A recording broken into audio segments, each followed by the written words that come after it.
In a small community, grief is magnified, the weight of it shared. Would you like sliced cheese or grated cheese? Jacqueline Stewart runs a local deli. When she discovered the news of Claire's death, she wanted to help. I've got a daughter myself, a couple of years older, and I couldn't imagine anything like that happening to my own daughter. So that was my first initial reaction. What can I do to see if I could help this family out? Me having a platform like this in the community where it happened, that I could do something for the family. Everybody was speaking about it, and we thought, why don't we raise some money for the family? And that's what we did, and it was unbelievable. Other companies were coming in and wanting to put money into it, and people phoning up, and it was a community coming together, really. My relationship with Claire started when we were obviously at high school. Claire was loved by each and every person that met her. Like, there was not a soul, I think, that could say a bad word about her at all.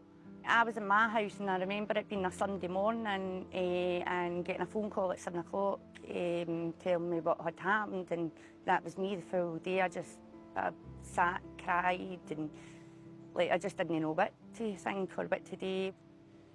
I think Claire's loss has definitely gave like a lot of probably younger girls and things a big fright. Stacey describes McGowan, or Kiki as he was known, as persuasive.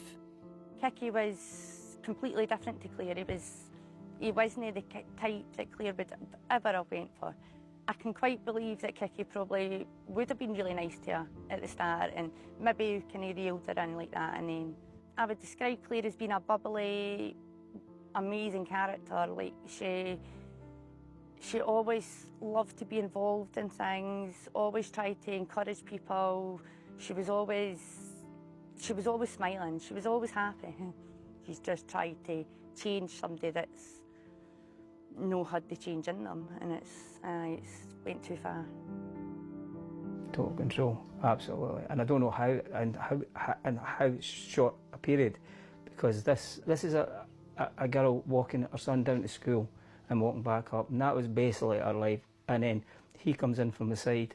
At that time, she was talking about she hated him, and from that point to the point she died, she was under control of somebody. Claire said to me, don't call him Christopher, don't call him Kiki, because that's what he was known about. Call him for Christopher McGowan. Is about, I can change him. He's going to change. Mummy's good to us, and he's going to change. And he did, into a murderer a week later. I keep saying that. And that's exactly what she told me. That's when I say, well, if there is a God, I was able to get Claire for that weekend that my mother was dying, because she was so close to her gran. Fiona Ingall's own mother, Claire's gran, died a week before Claire's murder.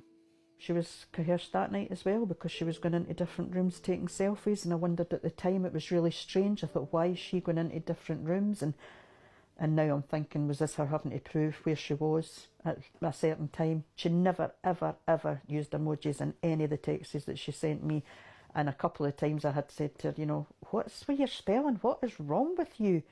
And now I'm thinking, well, he had her phone. He's had her phone. He's been in control. He's just took over. He just went in and totally took over.